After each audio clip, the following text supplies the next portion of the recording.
Hi, this is Robert Pears from Robert Pears Photography. I just want to take a moment of your time to explain why you would choose Robert Pears Photography for your wedding or special event. I know there are 1,000 photographers out there, and as you go through, as you're looking, I want to give you some ideas and things to look out for to help you in that decision-making process and help give you reasons why you'd want to consider us for the job. You know, as you look, this is a one shot, and this is the most important pictures of your life that you'll ever have taken, so they need to be done right. And I do often get pictures given to me from other photographers where people have asked, can I fix them? Well, I am a member of the National Association of Photoshop Professionals, so I'm very skilled at Photoshop, and there's a lot I can do to fix a photograph, but I believe it should be shot and done right the first time. We are members of the Professional Photographers of America, and we've also got the privilege of being a Getty contributor. And so we are experienced at delivering high quality pictures using specific cameras, specific lenses, using specific techniques in dealing with the photograph, and those photographs have to meet a certain criteria of quality before we even give them to you. We take all of our pictures in RAW, and I would see if I can pull up an example of a RAW file for you. There are two formats that a lot of photographers do, and a lot of time they bring up let's see if I got a good RAW file for you here. They will take them in a JPEG, which is a compressed format. A RAW is a uncompressed, and with a RAW file, which takes up a lot more memory, I get a lot more information and I can correct and fix a lot more in a picture.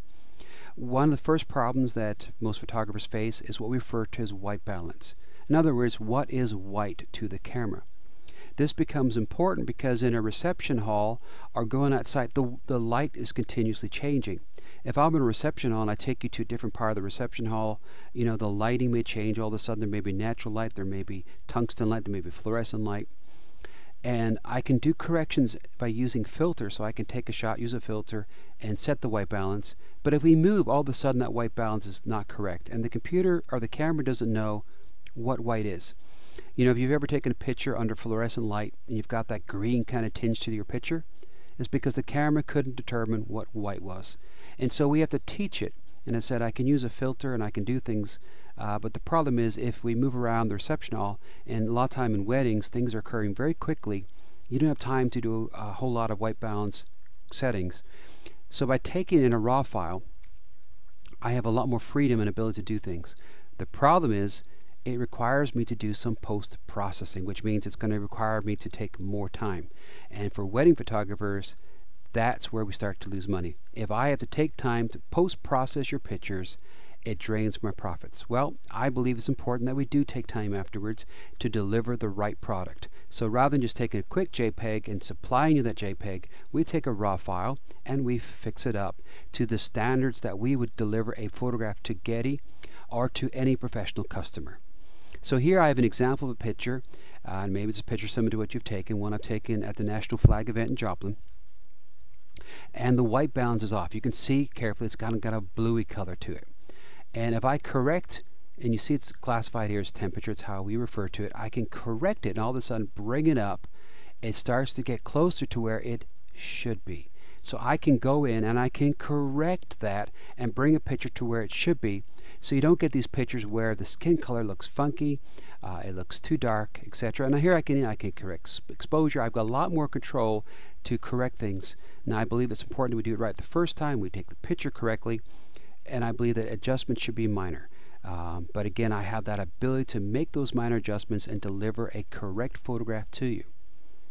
Now another thing I'm going to show you here, you look at this picture and it looks pretty darn good. I mean, I can a few more corrections to it. But you see we're only looking at 15%. And a lot of photographers, what we'll do is we'll deliver you a small print. And in a small print, I can cover a lot of flaws. It looks in focus. It looks good. It looks clean. It looks sharp. But you're only looking at 15%. And if I go in and let's go look at it 100%, you can see we do have the person in focus. But let me bring you over here. Look at this. Do you see this red? Do you see this green? And you will see it again around here, around the trees, around the branch. This is actually very common in a lot of pictures, particularly outside. Or if you have whites on your white dress, you'll often see on the side of the white dress it will be almost like a purple color, and it's a fringing. And it occurs a lot of the time. It's caused by the lenses. And while lenses have got better, it typically does occur. Now I can very quickly I can go in here and I can correct this. And as you see here, by making some adjustments, I can go in and remove it. And so all of a sudden this fringing, which in a small picture doesn't get your attention, but let's say you wanted this in a bigger picture, you wanted it in an album, or you wanted it bigger, you want to blow this up to a 30 by 40 or something huge, that's where you start to see these distractions. And again, very easy to correct, very easy to fix by taking a raw file. But yes, it requires me to post-process, but we're passionate about what we do. We want to deliver high quality images to you that you're going to be proud of as well. So that's one of the things that we can go in and we can correct by taking it in a raw file. I'm going to show you another real quick photograph in here. If I go out, and I'm just quickly go out here, I'm going to zoom out, zoom out, zoom out. You see, by just making this smaller, I can almost make this picture look much better. And a lot of time by delivering you a small proof or showing you small proofs, when you're looking at wedding examples, this picture doesn't look bad. But when I go to actuals and go in, again, I want to look at this picture at 100%. The point where focus should be, which is on the eye. You know, if you got a person in the picture and they are the center of attention, the focus should be on the eye, not somewhere else. I'm not quite sure where the focus is on this one. But again, I may be over here. But again, you can see the fringe, you can see the purple here. The focus, there should be a center of attention. Maybe it's your hands with the ring. Maybe it's, again, if it's a person, it's the eyes. That should be the center focus, and it should be sharp and clear. I'll just give you an example. Here's one of the eyes. Again, we're looking at 100%. I want them sharp, clear, and in focus. Even in challenging light situations, they should look good and sharp. So that's one of the things that we will do. I'm going to show you another picture here. There's a wedding that we shot, and again, the customer really liked this picture. But if I zoom in here, oops, I want to go in that quickly. If I zoom in, you'll notice that there is some garbage. You know, it's amazing how many pictures there are. A lot of distractions in pictures.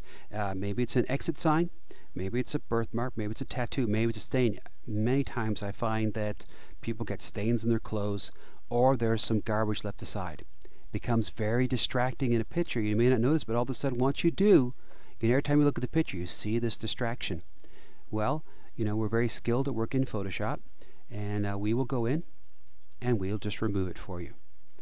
We will remove tattoos, birthmarks, other defects. You just let us know. There's no extra charge, because you know what? We want a picture that we're proud of, and more importantly, you're proud of. So we encourage you just to do that. Here's another picture. I show this picture at a small example of the picture, and it looks pretty darn good. So again, I can fool you into thinking this is a great picture by showing you a small example. But if I go into actual size, do you see this? This is called noise. And in a lot of weddings, because we're in a reception hall in low light, you're going to get issues like this. And it's important, you know, you want pictures. Let's see if I got a better one. Here, okay, so I go in here and I have this picture of this wedding, and I just want to zoom in here a little bit so you can see I want to stay sharp around the eye, but I want the noise kept to a minimum. And I don't want, and I've put this in a bad position here, I apologize, but again, I don't want harsh shadows. So I want to deliver you a picture that the key elements, they're sharp, there's not a lot of noise, you don't have harsh shadows, and we use wireless flash, we use the right equipment. And again, I'm going to just pull over again. I don't want to see a lot of shine from the flash on the face and everything distorted. I want the picture to look soft and good. This is a magic moment. This is your first dance. This is your first kiss. We want to capture that correctly and deliver a picture that's sharp, that you can blow up to a 30 by 40 and still have the quality at the end of it. I'm just going to show you now, this is a very challenging picture. This was taken in low light. Again, I am at 100% here. You can see over here. And just look at the noise. I've stayed sharp, but I've kept it free from noise. And why am I showing these? Because again, in reception halls, in many churches, or many facilities where you have these wedding shots done, they're in very low light, challenges cameras, and you need to know that you're going to get a picture that's sharp, clean, and free from excessive noise. Another thing that we like to do, and I'll show you a picture over here, is I think a picture should be vibrant and full of color. Again, by applying subtle photoshopping, we want to bring out the picture and make it look bright. We want to bring out the right elements and look good, so that when you put it in an album, it stands out. It's sharp, it's clean, it's good. We're not just giving you a JPEG, the picture we took, and say, here you go. We go through each picture painstakingly and make sure they are optimized to look their best. So I encourage you, there's so many more examples we can give you. Stop by our studio. We'll show you, we'll take you in 100%, show you pictures, show you examples, show the clarity, show the vibrancy, and show you the difference that we'll make at no extra charge. And as you look through our price list, you'll see that we're very, very economically priced, but we deliver the highest quality images. And we can bring and do so much to a picture. We can play around and do all kinds of creative tools because of our skills and experience. But at the end of the day, we're going to deliver a product that you're going to be proud of. For more information, check out our website at www.robertpears.com. And the last name is Pears. Or you can contact me at robert@robertpears.com or call me at 847-857-1046. Thank you, and I look forward to talking to you in the future.